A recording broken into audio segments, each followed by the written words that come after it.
Olá, boa noite. Ministro da Fazenda Fernando Haddad e da Casa Civil Rui Costa chegam a consenso sobre corte de gastos. Brasil abre 248 mil postos de trabalho em setembro e dados do CAGED ficam acima das estimativas. E você vai ver também. Começa no Rio de Janeiro o julgamento de Rony Lessa e Elcio Queiroz, assassinos confessos de Marielle Franco e do motorista Anderson Gomes. Ex-assessora da vereadora, viúva e mãe de Marielle depõe. Incêndio de grandes proporções destrói shopping popular na região do Brás, um dos centros comerciais mais movimentados de São Paulo. Alvará do Corpo de Bombeiros estava vencido. Depois de quase 6 horas, foi controlado um incêndio num shopping no Brás, que fica na região central de São Paulo. Os bombeiros conseguiram combater as chamas e continuam no trabalho de rescaldo. Quem está por lá e traz as informações ao vivo, as mais atualizadas, é o nosso repórter David Diogo. David, boa noite para você.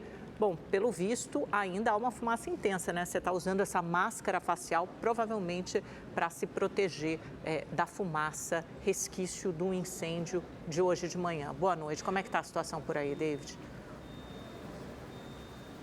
Boa noite, Amanda, Augusto, a todos que nos acompanham. Pois é, Amanda, a gente teve que usar máscara aqui porque há muita fumaça, né, nessa região. Inclusive, a área continua interditada. Parte da energia elétrica, né, foi restabelecida em vários imóveis aqui da região do Brás, mas nesse trecho específico ainda está no escuro, o serviço ainda não foi restabelecido. Neste momento, o Corpo de Bombeiros e a Defesa Civil trabalham, né, no serviço de rescaldo, até mesmo para conseguirem aí avaliar o real dano estrutural que o imóvel sofreu. O incêndio começou por volta das 6 horas da manhã, muitas lojas nem abriram, as chamas teriam se espalhado por mais de 200 lojas que fazem parte deste centro comercial. 13 linhas de ônibus foram desviadas em razão do incêndio. O Corpo de Bombeiros informou que a região segue, né, com pequenos focos de incêndios, as ruas Barão, de Ladário, Miller e Oriente permanecem interditadas. A causa do incêndio ainda será investigada, até o Ministério Público, inclusive, instaurou um inquérito para saber sobre a documentação, se estava em dia ou não. Mais cedo, o repórter Giovanni César esteve aqui e acompanhou desde o momento que começou esse incêndio, inclusive a correria dos funcionários para salvar algumas mercadorias e o trabalho da Defesa Civil e do Corpo de Bombeiros para combater as chamas. É o que a gente vai acompanhar a partir de agora nessa reportagem que ele produziu para a gente. O incêndio teria começado em uma das lojas. Comerciantes que estavam dentro do shopping registraram o momento em que a fumaça tomou conta do local. De longe era possível ver que o incêndio ganhou grandes proporções.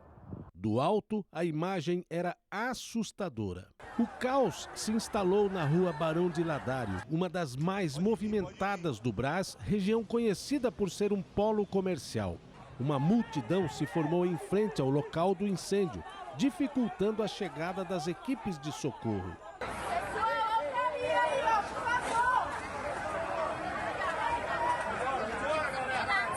Tá pegando fogo 25 aí do Brás. Tá chegando aqui, ó. Os bombeiros chegando, hein? A área foi isolada e o fornecimento de energia interrompido.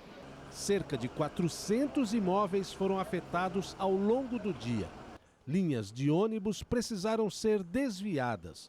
Aos poucos, caminhões de água chegavam no local para ajudar no combate. O desafio era vencer as labaredas para evitar uma tragédia. 24 viaturas e 76 pessoas participaram dos trabalhos. Os comerciantes ajudaram o Corpo de Bombeiros no sentido de mandar água para esse incêndio, né? Então eles contrataram caminhões-pipas, mandaram para cá e, óbvio, a gente aceitou isso de maneira muito positiva e ajudou a gente a combater o incêndio, essa água mandada. 3 pessoas precisaram de atendimento médico por inalarem fumaça. O shopping tem 200 lojas. São 18 mil metros quadrados. Comerciantes e trabalhadores tentaram salvar alguma coisa. A loja da Renata, que fica ao lado do shopping, foi atingida. Tiramos o que foi possível. Algumas coisas ficaram ainda, mas não tem mais como entrar. Já evacuou tudo. As paredes estão rachando lá do fundo. Aqui para tirar a mercadoria, se ela achar para cá, de tirar a mercadoria. Para evitar que o fogo se alastrasse e atingisse os prédios vizinhos, os bombeiros fizeram um trabalho de resfriamento ao redor do local. Essa medida facilitou o acesso das equipes para combater um incêndio no interior do shopping. Se o prédio não oferece segurança para as equipes adentrarem, a gente opta por não entrar. A gente não vai colocar o nosso profissional do Corpo de Bombeiros em risco. Risco de desabamento, risco de esse incêndio aumentar e o nosso profissional lá dentro, risco diversos desse incêndio. O certificado de segurança do shopping está em dia, com validade até 2027. Já o alvará do Corpo de Bombeiros está vencido desde agosto. A avaliação do impacto do incêndio na estrutura do prédio está na fase inicial. Logo, para quem trabalha por aqui, o futuro é incerto. Estou praticamente desempregado, né, agora. É louco. Vamos aguardar aí para ver o que vai dar. Agora a situação é a gente abraçar os amigos aí e pedir a Deus aí que melhore o mais rápido possível para a gente aí. 2 médicos foram denunciados ao Conselho Regional de Medicina por declarações falsas sobre o câncer de mama. As mentiras foram publicadas nas redes sociais dos profissionais. O médico Lucas Ferreira Matos, com registros em São Paulo e Minas Gerais, tem mais de 1 milhão de seguidores em uma rede social. Em uma postagem, ele diz que a mamografia causa o câncer de mama. Ficar fazendo mamografia? Uma mamografia gera uma radiação para a mama equivalente a 200 raio-x. Se aumenta a incidência de câncer de mama por excesso de mamografia. Já a médica Lana Tiane Almeida da Silva, que tem inscrição no Conselho de Medicina do Pará, afirmou que a doença não existe. Câncer de mama não existe. Sou a doutora Lana Almeida, médica integrativa e especialista em mastologia e ultrassonografia das mamas. Por isso venho falar para vocês que câncer de mama não existe. Então esqueçam o Outubro Rosa, esqueçam mamografia. Os 2 médicos estão sendo investigados pelos conselhos regionais de medicina dos estados onde estão credenciados. Em nota, o Instituto Nacional de Câncer disse que a informação falsa prejudica a saúde pública, colocando vidas em risco ao desencorajar exames preventivos. E lembrou que o câncer de mama é um dos tipos de câncer mais comum entre as mulheres no Brasil e no mundo, correspondendo a cerca de 30% de todos os diagnósticos de câncer no país, com 74 mil novos casos por ano. Gente, que absurdo, né? Lógico que existe o câncer de mama e é lógico que toda mulher tem que fazer seu exame preventivo. Aproveite o Outubro Rosa para ficar em dia com seus exames. Um técnico de enfermagem de 25 anos foi preso acusado de estuprar e filmar pelo menos 4 pacientes homens inconscientes em hospitais no Paraná. De acordo com a polícia, uma pessoa com quem o profissional mantinha um relacionamento encontrou os vídeos no celular dele e o denunciou. Na casa do investigado, os policiais apreenderam um aparelho que foi encaminhado para a perícia. O técnico de enfermagem é portador do vírus HIV e, por esse motivo, também deve responder pelo crime de perigo de contágio de moléstia grave. A Polícia Federal deflagrou uma operação em São Paulo para apurar tentativa de fraude ao Banco Nacional de Desenvolvimento Social. Os agentes cumpriram mandados de busca e apreensão no interior do estado. Um dos endereços pertencia a um empresário do ramo de agrotóxicos. De acordo com as investigações, ele teria feito 12 importações de substâncias ilegais da China por meio de fintechs, bancos digitais não autorizados pelo Banco Central. O acusado tinha protocolado um pedido de financiamento no BNDES no valor de 300 milhões de reais, mas o dinheiro não foi liberado. 3 pessoas foram presas pela tentativa de fraude. A Polícia Civil do Rio de Janeiro realizou uma operação contra uma quadrilha que aplicava golpes em idosos. De acordo com as investigações, o grupo movimentou cerca de 6 milhões de reais em transferências bancárias fraudulentas. Os mandados de prisão foram cumpridos em 10 estados. As investigações começaram no ano passado e tiveram apoio do Conselho de Controle de Atividades Financeiras, o COAF. Assim, os policiais rastrearam o dinheiro movimentado pela quadrilha com os golpes. O grupo conseguia o dinheiro com golpes que eram aplicados por meio de mensagens enviadas para os telefones celulares das vítimas. Entre elas, um aposentado de 75 anos. Ele perdeu num dia todas as economias que juntou na vida. Logo após essas transferências, a quadrilha entrou em contato telefônico com essa vítima, se passando pelo seu gerente, informando dessas transações e de que ele precisava auxiliar a Polícia Federal, fazendo novas transferências para que fosse rastreado o dinheiro. E a partir disso, esse senhor, já com 75 anos, fez 5 novas transferências, totalizando um prejuízo de quase R$1.200.000. Os acusados foram indiciados pelos crimes de estelionato, associação criminosa e lavagem de dinheiro. A polícia agora tenta juntar provas de mais 30 pessoas que teriam envolvimento com o grupo criminoso. Não clique em e-mails que você não saiba a procedência. Não acesse links maliciosos. Em caso de dúvida, tenha uma pessoa de confiança que você possa consultar, um amigo, um familiar. Em não sendo possível, na dúvida, vá à instituição financeira, entre em contato com o canal que você saiba ser dessa instituição, para que você possa dirimir qualquer dúvida existente, diminuindo assim drasticamente a possibilidade de você ser vítima de um golpe financeiro. A Comissão de Constituição e Justiça da Câmara aprovou um projeto de lei que impede que o Tribunal Superior Eleitoral possa fazer a apuração dos votos de forma centralizada. O texto agora segue para o plenário. O projeto, de autoria da deputada Caroline de Tone, do PL de Santa Catarina, foi aprovado com 31 votos favoráveis, 3 contrários e 8 abstenções. O texto prevê que os tribunais regionais eleitorais, com ou sem a ajuda de outros órgãos, façam a contagem de votos das urnas e só depois repassem os resultados para o Tribunal Superior Eleitoral. Durante os debates na CCJ, alguns parlamentares consideraram a medida negativa. O recado que nós estamos dando como Comissão de Justiça, Constituição, Justiça e Cidadania é de que o sistema eleitoral no Brasil e a justiça eleitoral é falha, é de desconfiança. O sistema eletrônico de votação foi implementado em 1996. O processamento dos votos era feito pelos cartórios eleitorais e as totalizações de cada zona transmitidas para os tribunais regionais, que repassavam ao Tribunal Superior Eleitoral. Em 2020, houve uma mudança e a contagem dos votos foi concentrada no TSE por questões de segurança e economia de recursos. Mas, de acordo com o projeto, não houve discussões sobre a mudança e a apuração centralizada oferece riscos à transparência das eleições. Estes supostos riscos já foram desmentidos pelo ministro Luiz Roberto Barroso em 2021, quando era presidente do TSE.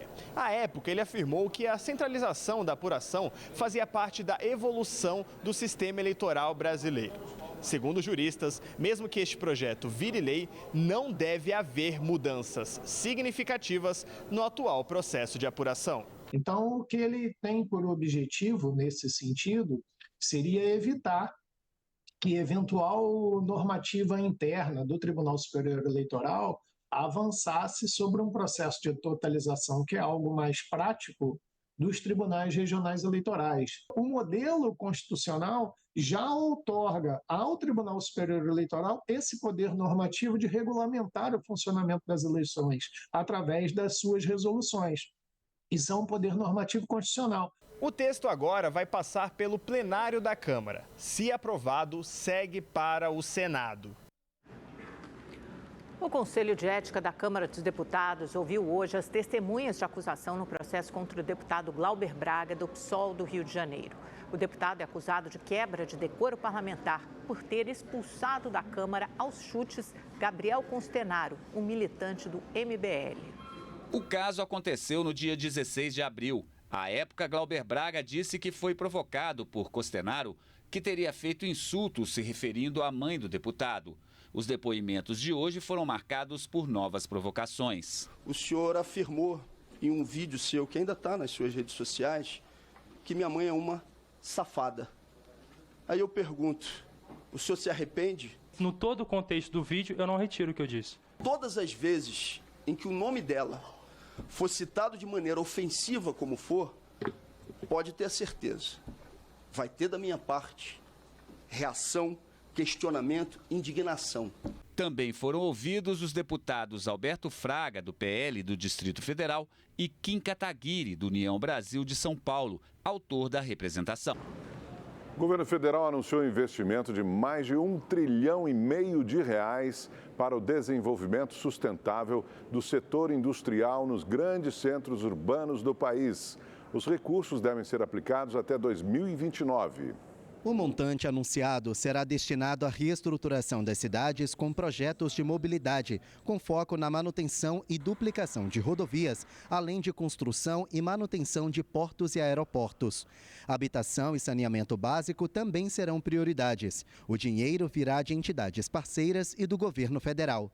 830 bilhões da Associação Brasileira da Infraestrutura e Indústrias de Base, 220 bilhões da Câmara Brasileira da Indústria da Construção e 1,6 bilhão da Associação Brasileira da Indústria de Materiais de Construção.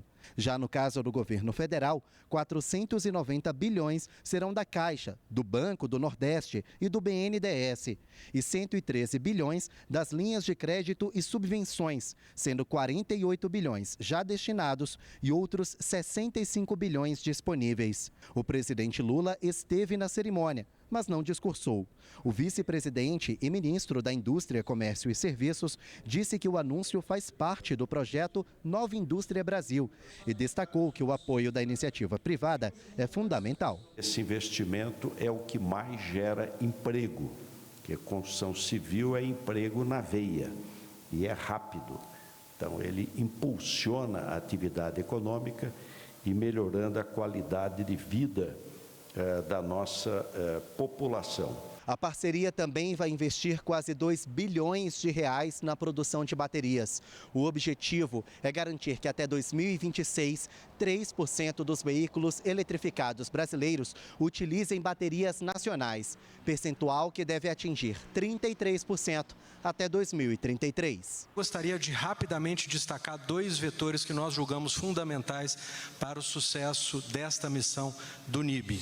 E estes vetores são a mobilidade elétrica e os sistemas de armazenamento de energia, o BESS. Com essas 2 frentes, com ambas as demandas da mobilidade elétrica e do BESS, nós garantiremos as condições para o desenvolvimento de uma cadeia de baterias no Brasil, trazendo toda a cadeia, o que vai significar para a gente segurança energética, independência e também uma grande oportunidade do ponto de vista de política industrial verde.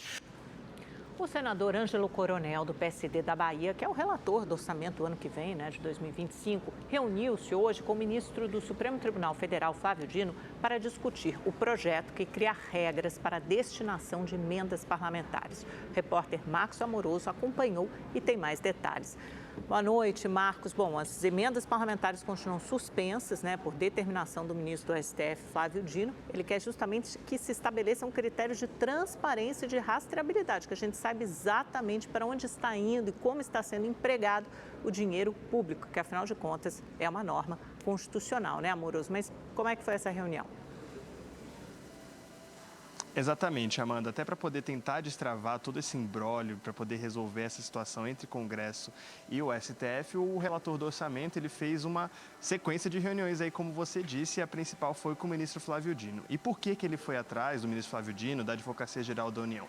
Porque uma nota técnica aqui da consultoria do Senado apontou que o projeto que vem sendo elaborado nas últimas semanas não cumpre os critérios de rastreabilidade, que é saber para onde vai o dinheiro, e de transparência, de mostrar quem mandou, para onde está sendo aplicado, que foi exigido pela STF para as emendas parlamentares. O Ângelo Coronel ele apresentou um texto na semana passada que até tenta atender essa determinação do STF, mas peca num dos pontos principais que o ministro Flávio Dino cobrou na sua decisão, que era a identificação dos patrocinadores de quem indicou as emendas parlamentares. O texto que estava sendo elaborado cria normas para as emendas individuais, incluindo as emendas PIX, as de comissão e as de bancadas estaduais. Também estabelece que todos os dados de pagamento pagamento das emendas parlamentares deverão ser disponibilizados no portal da Transparência e serem fiscalizados pelos tribunais de contas aqui no Brasil. Flávio Dino e Ângelo Coronel, como eu disse, se reuniram no Supremo Tribunal Federal hoje, mas nenhum dos dois falou com a imprensa logo após esse encontro. A gente está, inclusive, até esperando as novidades do que saiu dessa reunião. Por ter um senador como autor, esse projeto de lei começa a tramitar aqui no Senado e logo depois ele segue para a Câmara. Só que todos os parlamentares, tanto senadores como deputados, estão com pressa, porque essa decisão que suspendeu o pagamento das emendas do ministro Flávio Dino foi de agosto e desde então eles não conseguiram indicar mais nenhum dinheiro para suas bases parlamentares e é isso que acaba sendo um diferencial para poder manter os eleitores e também mostrar serviço nas cidades onde eles foram votados. Volto com você, Amanda, Augusto. Perfeito, obrigado, Amoroso. Em Rondônia, as chuvas recentes na região ainda não foram suficientes para elevar o nível do rio Madeira a um patamar seguro.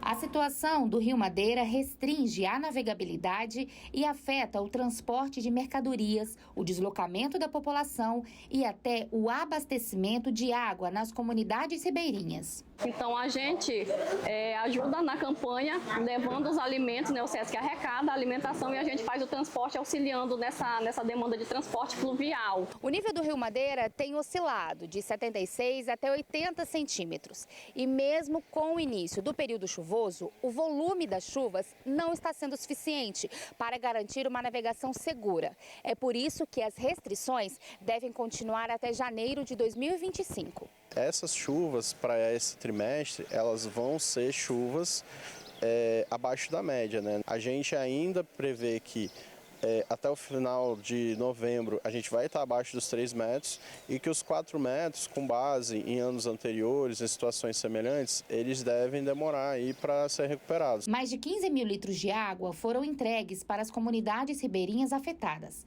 Ao todo, 450 pessoas foram beneficiadas. Então a gente vai arrecadar tudo que vem, vamos fazer a reunião e ver a necessidade das famílias que necessitam mais e aí a gente vai fazer a doação. Vamos então agora ver a previsão do tempo para todo o Brasil com a Valéria Luizetti. Boa noite para você, Valéria. Hoje choveu em várias regiões do Brasil, né? Como é que fica nesta quinta-feira? Conta pra gente. Pois é, boa noite, Augusto, Amanda, boa noite a você que nos assiste. Amanhã as chuvas devem se concentrar em regiões muito parecidas com as de hoje no Brasil. Como nós podemos ver aqui no nosso mapa, elas serão mais intensas nessa faixa em verde escuro, que passa desde a região norte, centro-oeste, até parte ali do nordeste e também do sudeste. Na parte em verde claro, a possibilidade de pancadas de chuvas isoladas ao longo do dia e tempo firme em grande parte das regiões sul e nordeste. Com relação às temperaturas, amanhã elas devem aumentar se comparado com hoje, principalmente nas regiões norte, nordeste e centro-oeste, máximas que ultrapassam aí os 34, 35 graus. Em algumas capitais, como por exemplo Cuiabá, os termômetros podem chegar a registrar até 37 graus. No sudeste e no sul, elas também sobem, mas ficam um pouco mais amenas com relação ao restante do país. No sudeste, amanhã máxima de 30 graus no Rio de Janeiro, 27 em Belo Horizonte e 28 em Vitória. Dia nublado no Rio de Janeiro e possibilidade de pancadas de chuvas isoladas ao longo do dia, tanto em Belo Horizonte quanto em Vitória, mas mais amenas do que hoje. Em São Paulo, amanhã o dia deve ser muito parecido com hoje, tempo firme, máxima de 24 graus, mas as máximas vão subindo conforme vai chegando o final de semana e possibilidade de chuvas amenas, leves, entre sexta e sábado. Amanda e Augusto. Valeu, obrigada, Valéria. Até amanhã.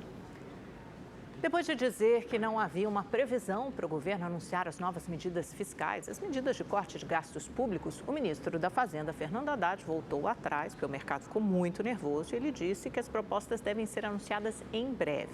Ele falou também que entende a preocupação do mercado com os cortes de gastos. Sobre esse assunto, vamos conversar com Igor Damasceno, de Brasília, que vai nos trazer todos os detalhes dessas declarações, né, Igor? Boa noite.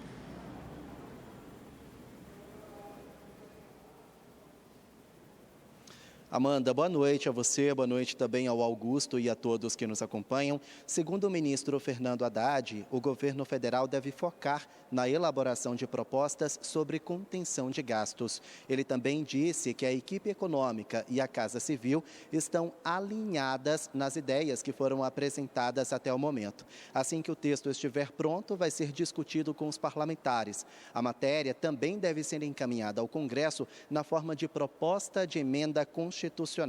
A fala vem um dia após o dólar registrar a maior alta em 3 anos, com R$ 5,76.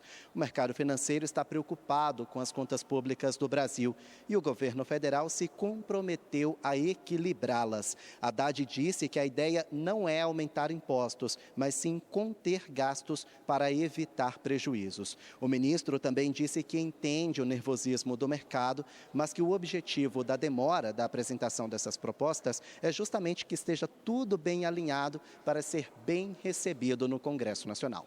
Vamos ouvir o que disse Fernando Haddad. Uma semana não vai prejudicar, pelo contrário, você vai melhorar a qualidade do trabalho. Eu até entendo a inquietação, mas é que tem gente especulando em torno de coisas. O nosso papel é fazer a melhor redação possível, a melhor proposta possível, nesta direção que a Fazenda defende. Fazer as despesas caberem na fórmula que foi aprovada por a totalidade do Congresso ano passado.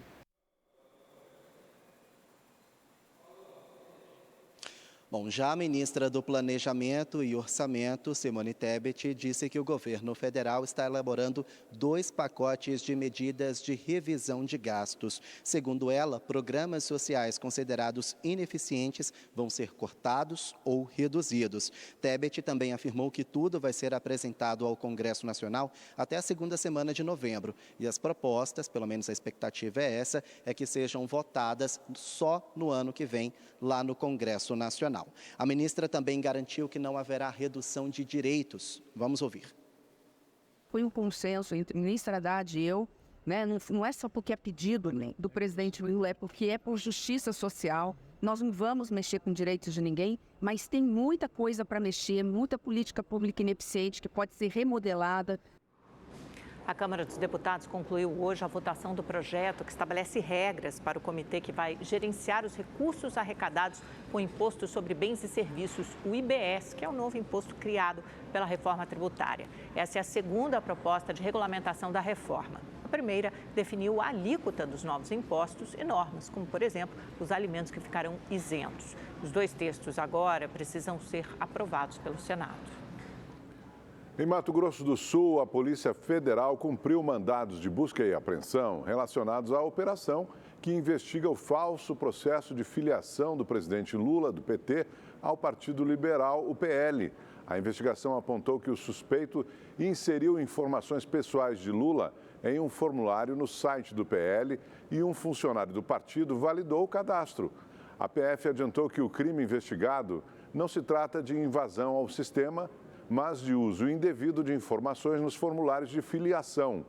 O PL faz oposição ao governo Lula e é o partido do ex-presidente Jair Bolsonaro. Há 40 anos nascia na América Latina o primeiro bebê fruto da fertilização in vitro. Esse marco histórico na medicina já passou por várias mudanças, mas 4 décadas depois, o alto custo do tratamento ainda é um obstáculo para pacientes diagnosticados com problemas de fertilidade. São mais de 8 milhões de crianças geradas com a ajuda da fertilização in vitro no mundo, uma das técnicas mais avançadas de reprodução assistida. A fertilização in vitro é um tratamento que a gente usa para obtenção de gravidez em situações das mais diversas possíveis. Os embriões formados são cultivados no laboratório num período de 3 a 5 dias e são introduzidos ao útero, após isso, 1 ou 2 no máximo, para obtenção de gravidez. Especialistas ressaltam que a idade da mulher é determinante no processo. Em mulheres com menos de 35 anos, que teoricamente é a situação ideal, por volta de 60% de chance de gravidez evolutiva. tá? Na mulher entre 36 e 39 anos, por volta de 45% de chance de gravidez evolutiva. Depois de 40 anos, essa chance cai, e eu não posso te falar um número, porque esse número não existe, porque isso vai depender muito da reserva ovariana, ou seja, de cada situação de cada casal, tá? Josilene descobriu ter endometriose. Para realizar o sonho de ser mãe, precisou passar por 2 fertilizações. Uma delas deu certo. Eu até pensava em desistir, né? Porque era muita burocracia, assim. Aí depois eu fui ver que não era nada de burocracia. É só você ir determinada e dizer eu quero e eu vou conseguir e conseguir. A técnica pode custar até R$50 mil, o que dificulta o acesso ao tratamento. Em busca do sonho de ser mãe, a Silmara criou uma vaquinha online para custear o tratamento. Eu pedi esse exame para minha ginecologista da época, fiz e identificou que eu tenho baixa reserva ovariana. E aí, com esse resultado, eu resolvi procurar um especialista. E os valores são muito altos, eles são muito elevados.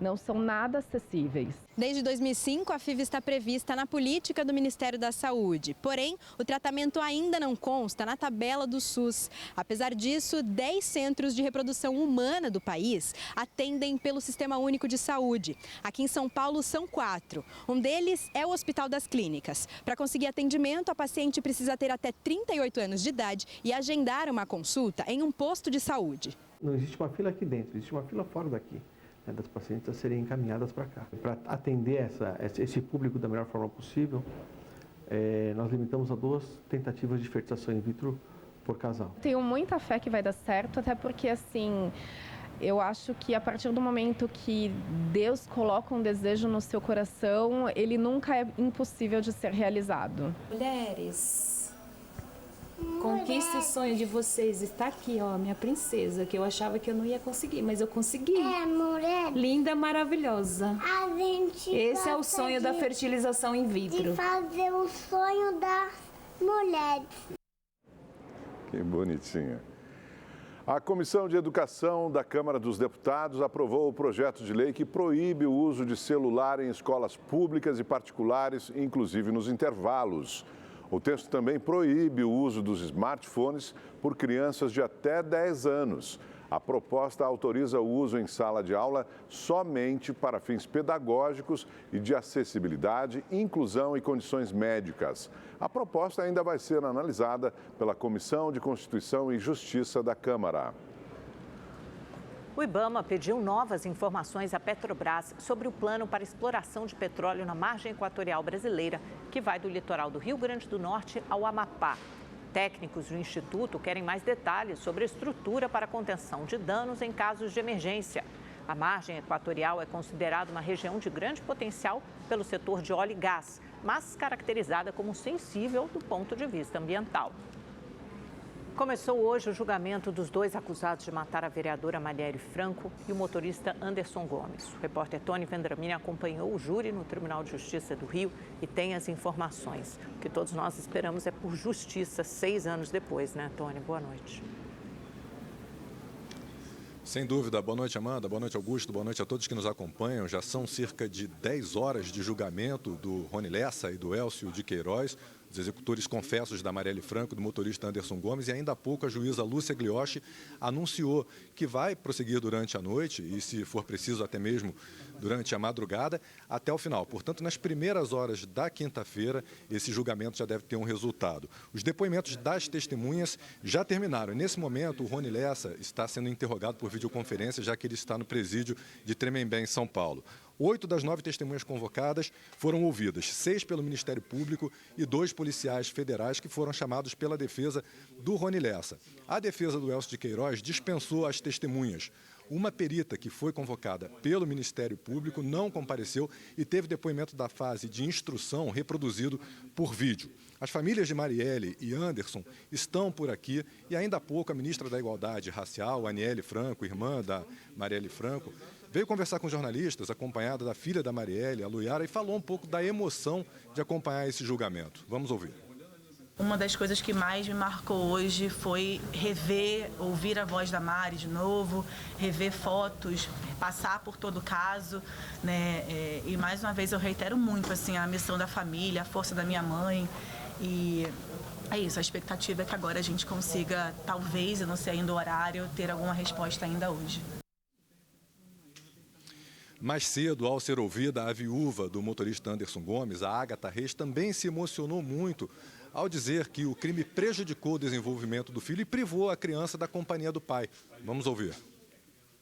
Eu espero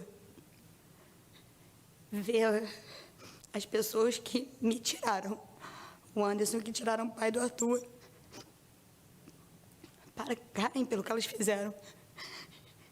Eu não tenho como eu opor de forma alguma. Eu não substituo o Anderson de forma alguma para o Arthur. E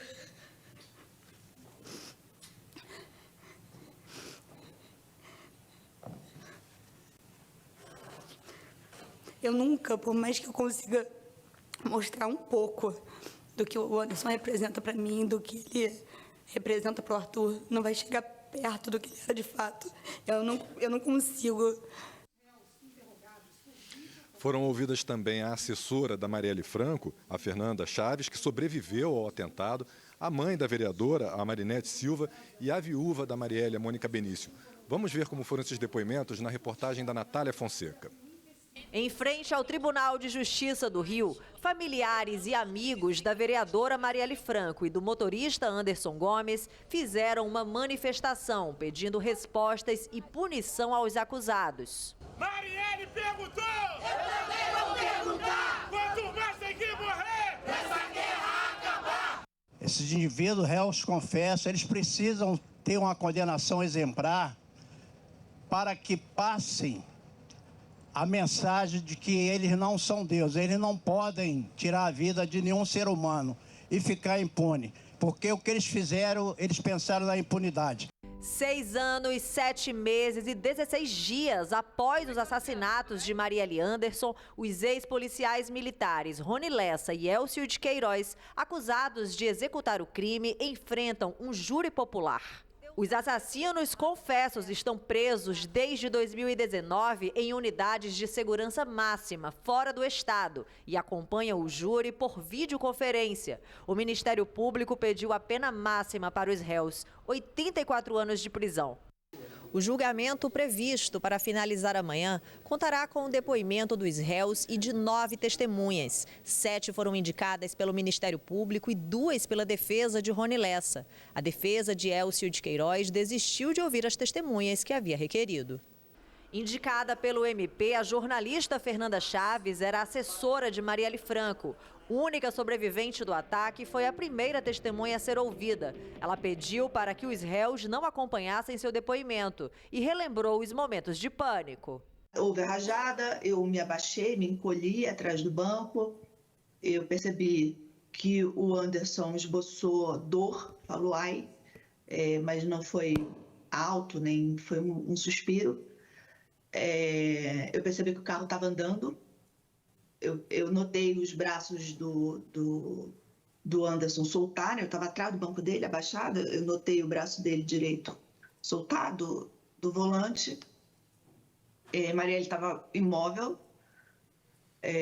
Senti o braço dela por cima de mim, o peso do corpo dela em cima de mim. Eu estava sem cinto, por isso que eu consegui me abaixar atrás do banco. Eu percebi que o carro estava em movimento. Na minha cabeça, eu precisava sair do carro para pedir ajuda, mas saí com muito medo do que pudesse estar acontecendo atrás. Eu achei que eu tivesse atravessado um confronto e que ele tivesse acontecendo ali atrás. A mãe da vereadora Marinete da Silva foi a segunda testemunha a falar. Durante o depoimento dela, foram transmitidas imagens e mensagens enviadas por Marielle, que trouxeram lembranças. Oi, mãe, Bessa, acabei de falar com a tia Solange. A falta que a minha filha faz é imensurável. A gente vem de uma família pequena. Eu tive a minha filha, a Marielle teve a filha dela e a Anne tem as 2 filhas dela. Então, vem uma família de mulheres. Então, falar o quanto a minha filha faz falta, o que fez falta nesses 6 anos e 7 meses, não tem como definir. Não tem como definir a minha dor, não tem como definir o que é que eu passei esses anos. A parte física, que é o mais doloroso para a gente, é conviver com a falta de uma filha que podia hoje estar aqui. A vereadora Mônica Benício, que foi casada com Marielle, também foi ouvida. Ao começar a falar sobre a esposa, ela chorou. A Marielle era a amiga que você podia ligar de madrugada, que sabia que ia atender. Ia parar o que estivesse fazendo, ia sair de casa de pijama se fosse necessário para poder ajudar. Era uma pessoa muito explosiva, assim, para fora, né, com muita energia, mas, ao mesmo tempo, muito afetuosa. E tudo para ela virava um grande evento, assim, você marcava um café e virava uma festa.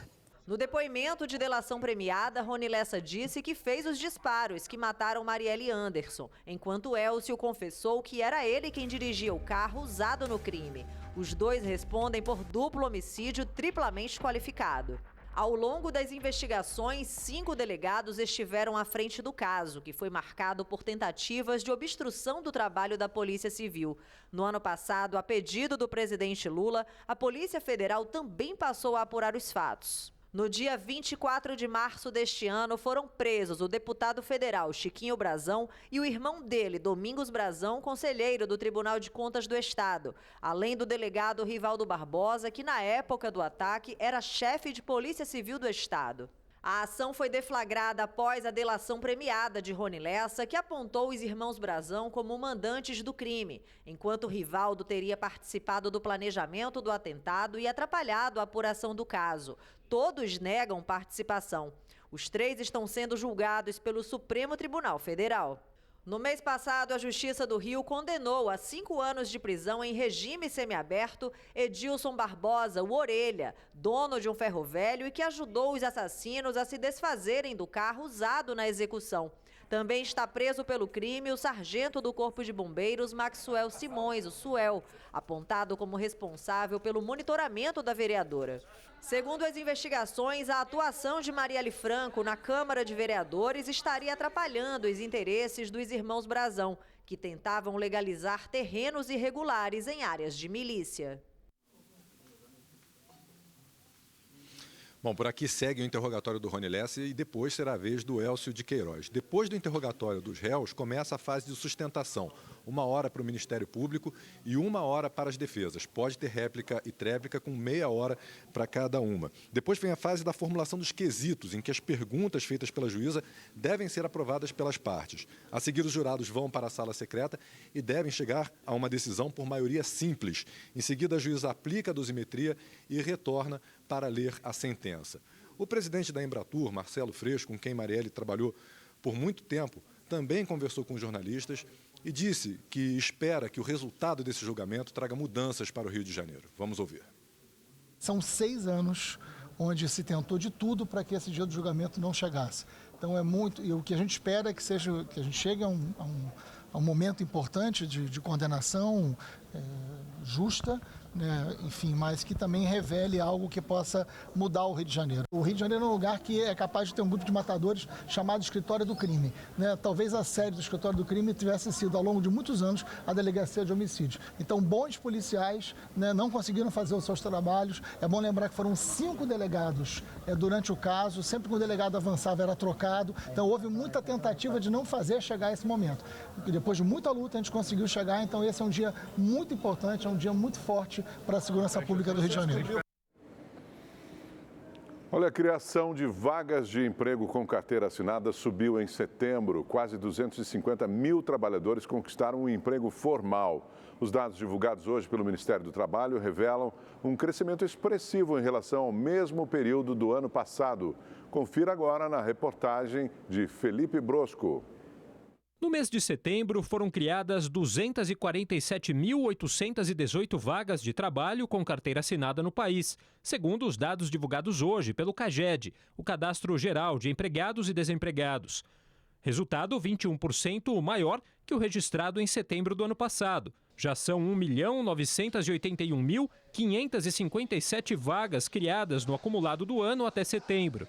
Os dados foram apresentados pelo ministro do Trabalho e Emprego, Luiz Marinho, que aproveitou a oportunidade para explicar que não existe no governo nenhum debate que sinalize para cortes de benefícios dos trabalhadores. Não tem debate cortar bônus. Não tem debate cortar seguro-desemprego. Não tem debate acabar com a multa de fundo de garantia. Até porque não resolveria absolutamente nada. Que a economia continue aquecida, continue gerando emprego e gerando oportunidade. Dos setores avaliados, quase todos apresentaram saldo positivo. A construção civil, com 17 mil vagas, o comércio, mais de 44 mil, e a indústria, com quase 60 mil vagas. A agropecuária foi o único setor a registrar saldo negativo, com 2 mil demissões. Esse setor da agropecuária, muitas vezes, ele está se modernizando e acaba que acontece mais demissões do que contratações, porque é um setor que está se industrializando, um setor que tem conseguido aumentar a sua produtividade através de mais maquinário. Douglas, de 40 anos, começou a trabalhar nessa empresa do setor imobiliário há apenas 2 semanas. A recolocação demorou 2 meses. Agora, ele está entusiasmado com a nova oportunidade. Esse mundo de investimento é um mundo novo para mim. Confesso que para mim é um desafio, né? Romper barreiras, é um mundo novo, né? Mais uma vez, o setor de serviços liderou a abertura de vagas com 128 mil novos postos de trabalho. E o estado de São Paulo, como de costume, puxou essa alta com a criação de 57 mil empregos.